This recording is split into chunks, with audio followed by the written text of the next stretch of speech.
IPO full form क्या है? IPO का इनिशियल पब्लिक ऑफर, और एफपीओ का फुल फॉर्म क्या है?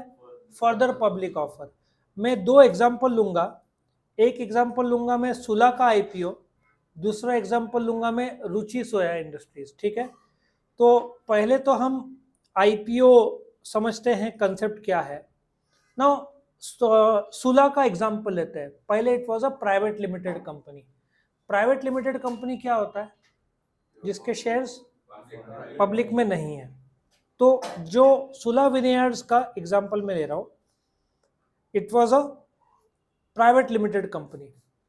फिर उन्होंने अपने आप को पब्लिक लिमिटेड के तौर पर नाम चेंज करके पब्लिक लिमिटेड कराया। अब since it is a number 1 Indian winery, 70 lakh bottles बेचते हैं और प्रॉफिट मार्जिन भी बहुत अच्छा है, तो उन्होंने सोचा और भी शेयर्स बाजार में लाया जाए, और भी मतलब शेयर्स बाजार में लाया जाए। तो 12 दिसंबर को सुला ने पहली बार पब्लिक को शेयर्स इशू किया। जब एक कंपनी पहली बार शेयर्स बाजार में लाती है, उसको टेक्निकल भाषा में क्या बोलते हैं? आईपीओ। सो नाउ सुला is a public limited company, previously it was a private limited company. अच्छा, एफपीओ में थोड़ी देर में बताता हूँ, रुचि सोया का एग्जांपल लूंगा। तो सुला ने जब शेयर्स बाजार में लाया तो कौन सा डॉक्यूमेंट इश्यू करना पड़ेगा? प्रोस्पेक्टस। किसको देना पड़ेगा? एप्लीकेंट्स को। एप्लीकेंट्स लोग क्या करते हैं? फॉर्म भर के अप्लाई करते हैं। सो 3 दिन उन्होंने टाइम दिया कि आप अप्लाई करो। 12, 13, 14 तारीख को करीबन दोपहर को 3 बजे क्लोज हो जाता है ऑनलाइन। तुम ऑनलाइन, मोबाइल, यूपीआई सबसे पे कर सकते हो, बट क्रेडिट कार्ड नहीं। ठीक है, तो उन्होंने 12 से 14 को लाया। उनका शेयर का फेस वैल्यू था 2 रुपया। ये दो को क्या बोलेंगे? Price band. ये ऑलरेडी मैंने बुक बिल्डिंग में क्लियरली बताया। ठीक है, इसको क्या बोलेंगे? 340 फ्लोर प्राइस। इसको क्या बोलेंगे? Ceiling price. दोनों के बीच का डिफरेंस को क्या बोलेंगे? Price band. फिर 12 से 14 के बाद करीबन 15-16 तारीख को एक कट ऑफ प्राइस तय होगा। कौन तय करेगा? सुला तय करेगा। उसके बाद शेयर बाजार में खरीदी बिक्री कब हो जाएगी शुरू? 22। लेकिन तुमको शेयर्स मिले कब पता चलेगा? 19 दिसंबर। ना 19 दिसंबर को तुमको एक मैसेज आएगा ईमेल में और एसएमएस में कि आपको शेयर्स दिए गए हैं। जब एक कंपनी शेयर्स देती है तो उसको अलॉटमेंट बोलते हैं। अलॉटमेंट हुआ तो आपके शेयर्स कौन से अकाउंट में आ जाएंगे? डीमैट अकाउंट में आ जाएंगे। और आपने जो अप्लाई किया था, आप 22 तारीख के सवेरे भी अपने शेयर्स बेच सकते हैं। सो बेसिक लेवल पे आईपीओ क्या है? जब एक company, of course it's a public limited company, private limited IPO नहीं ला सकती, जब पहली बार शेयर्स इशू करती है। ठीक है, अब इसका हम थोड़ा राइट अप देखते हैं। IPO is the process of offering shares of a company to the public for the first time. This company is a public limited company. Private limited company IPO नहीं ला सकती। A new company or an existing company which had raised its capital earlier from promoters may offer its shares to the public when it is in need of fresh funds. सुला विनेयार्ड्स पहले private limited था, I think सामंत नाम का, और उनके कुछ investors भी थे, लेकिन वो प्राइवेट लिमिटेड था। प्राइवेट लिमिटेड में कम से कम कितने लोग होंगे? 2, मैक्सिमम कितने होंगे? 200। सो 200 के ऊपर उनके प्रोमोटर्स या मेंबर्स नहीं थे। तो आईपीओ में कंपनी प्राइवेट कंपनी है, प्राइवेटली हेल्ड है। सो आईपीओ में what happens? Company goes to the public to issue shares. अभी एफपीओ ले लेते हैं। एफपीओ के लिए मैं एक एग्जांपल लेता हूं, बहुत बढ़िया एग्जांपल है, रुचि सोया। अच्छा, रुचि सोया के प्रोडक्ट्स मैं आपको बताता हूं, यदि नाम कोई सुना होगा। रुचि सोया के प्रोडक्ट्स क्या क्या है? Ruchi Soya products, it's a very famous company, लेकिन नाम, उसका नाम चेंज हो गया। मैं सब एक्सप्लेन करता हूँ। रुचि सोया के प्रोडक्ट्स, आई थिंक उनका बिस्किट्स और ये सब है। सनलाइट, देन उनका सनरिच ब्रांड है, रुचि गोल्ड है, उनके बिस्किट्स है, ऐसे बहुत सारे ब्रांड है। देखो न्यूट्रेला, न्यूट्रेला सुना है? ये सब रुचि सोया के ब्रांड्स थे। बट क्या हुआ, रुचि सोया कर्जे में डूब गई और रुचि सोया को पैसों की जरूरत पड़ी। तो रुचि सोया ने क्या किया, एक्चुअली उसको पतंजलि ने टेक ओवर कर लिया। अभी ये जो रुचि सोया इंडस्ट्रीज लिमिटेड नाम है ही नहीं, इसका नाम चेंज होके पतंजलि फूड्स हो गया है, ठीक है। तो रुचि सोया को पतंजलि जब टेक ओवर कर रहा था तो कुछ कर्जा था, किस पे, रुचि सोया पे। तो उन्होंने क्या किया, एफपीओ लाया, ठीक है। ये रुचि सोया का एफपीओ का दिन है। ये एफपीओ, आईपीओ नहीं, एफपीओ, ये इनिशियल आईपीओ था, ठीक है।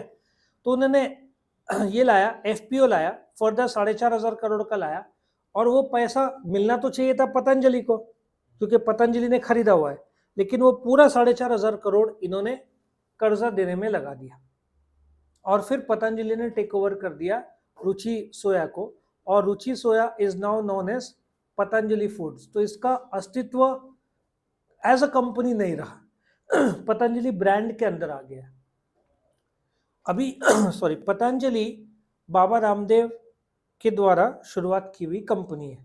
अब लोगों को बहुत भरोसा है, और it's a very cash rich company, क्योंकि जो आयुर्वेदा मानते हैं इंडिया में, तो नंबर 1 पतंजलि को ही फेवर करेंगे। बहुत सारे लोग तो आंख बंद करके पतंजलि के प्रोडक्ट्स खरीदेंगे। तो पतंजलि क्या कर रहा है फूड में, जैसे रुचि सोया का अपना न्यूट्रेला है, अब उनका फॉर्मूला रुचि सोया के पास होगा, पतंजलि के पास फॉर्मूला अलग है, न्यूट्रेला सक्सेसफुल है, तो ऐसे टेक ओवर करके उनका उतना रिसर्च का टाइम बचता है। और वैसे भी रुचि सोया डूब इंसॉल्वेंट हो गई थी, तो उन्होंने क्या किया, जब कोई कंपनी डूब जाता है तो सस्ते में खरीद प्राइस में आ जाता है। आया समझ में? तो let us come back to this theory, when a company issues shares to the public after an IPO. अब मैं सुला का एग्जांपल लूं, हालांकि सुला ने एफपीओ नहीं लाया है, लेकिन सुला ने 12 दिसंबर से 14 दिसंबर को आईपीओ लाया। अब सुला के पास कितना पैसा आ गया, 960 करोड़। 1 साल, 2 साल, 3 साल बीत गए। अब सुला बैंगलोर शिफ्ट हो गया, मैंने सुना है सुला फेस्ट नासिक में नहीं होता है, बैंगलोर में होता है। अब सिंस सुला is a very cash rich company, उनके पास 15-20% प्रॉफिट मार्जिन तो रहता है, बॉटल वाइन में तो प्रॉफिट अच्छा रहता है। हो सकता है नाउ इट विल से हम होटल खरीदेंगे, पॉसिबिलिटी है ना।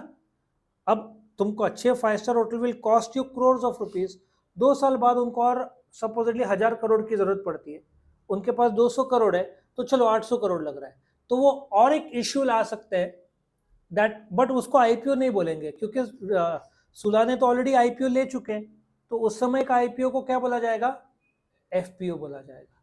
समझ में आया? आईपीओ सिर्फ एक बार होगा, उसके बाद सारे फर्दर पब्लिक इश्यू रहेंगे, उसको क्या नाम दिया जाएगा, एफपीओ। अच्छा, आप जब ये क्वेश्चन करोगे आईपीओ और एफपीओ, तुरंत इसके एंड में चले जाने का, और जो डिस्टिंग्विश है आईपीओ और एफपीओ यहां पे ये तुरंत कर लेने का। अभी आईपीओ का मीनिंग, इनफैक्ट वो आपको रीड करना है, ये जो पॉइंट है ये आपके शॉर्ट नोट में भी आ सकते हैं। लॉजिक समझ में आया? तो यही पॉइंट्स आप, वो जो 2 पैरा थे उसको रिप्लेस कर सकता है ये distinguish, it is all right. तो आईपीओ क्या है, refers to offer of securities by a public limited company to the public for the first time. और एफपीओ क्या है, अनलिस्टेड, एक ऑलरेडी शेयर बाजार में कंपनी है, उसके ऑलरेडी आईपीओ आ चुका है, उसको और पैसों की जरूरत है, तो जो नया इश्यू करती है आफ्टर द आईपीओ उसको क्या बोलेंगे, एफपीओ। टाइप्स ऑफ इश्यूअर, ये अनलिस्टेड है, सुला विनियर्ड्स कौन सा था, अनलिस्टेड था, पहले वो प्राइवेट लिमिटेड था, फिर उन्होंने अपने आप को कन्वर्ट किया पब्लिक लिमिटेड, उसके बाद शेयर्स मार्केट में लाया। तुम शेयर्स मार्केट में लेने के बाद पब्लिक लिमिटेड नहीं होते, तुमको पहले पब्लिक लिमिटेड में कन्वर्ट करना पड़ेगा। सो डायरेक्टर्स प्राइवेट लिमिटेड में एक स्पेशल रेजोल्यूशन पास करेंगे कि हमको पब्लिक लिमिटेड में कन्वर्ट करना है, फिर उन लोग जाएंगे रजिस्ट्रार के पास, नया मेमोरेंडम सबमिट करेंगे, उनका नाम चेंज हो जाएगा, कंपनी पहले प्राइवेट लिमिटेड था ना, अभी पब्लिक लिमिटेड हो जाएगा, नाम भी चेंज हो जाएगा। वंस पब्लिक लिमिटेड कंफर्म कर दिया रजिस्ट्रार ने, उसके बाद यदि शेयर्स बाजार में लाना है तो उसका स्टैम्प ड्यूटी भी तो भरना पड़ेगा, ऑथराइज कैपिटल भी तो बढ़ाना पड़ेगा ना।